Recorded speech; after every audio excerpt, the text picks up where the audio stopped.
Zybooks Module 2, Challenge Activity 221. In this section, we're reading about two variables and their relationship, and we're deciding which is the predictor and which is the response. Remember, your predictor is your X variable, and we're using that to predict the response variable, which is also your Y variable.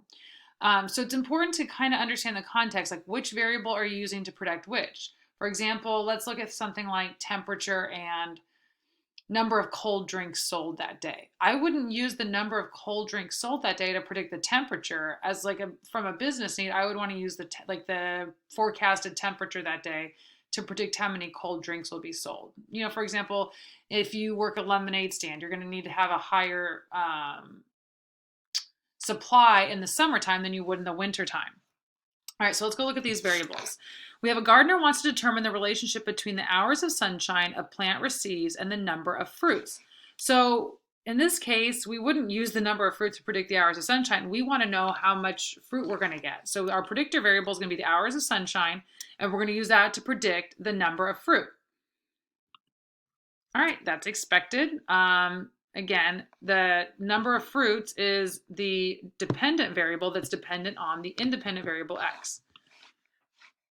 All right, a teacher tries to determine if a student's test score can be predicted from, right there it's telling you predicted from means that you're trying to predict this.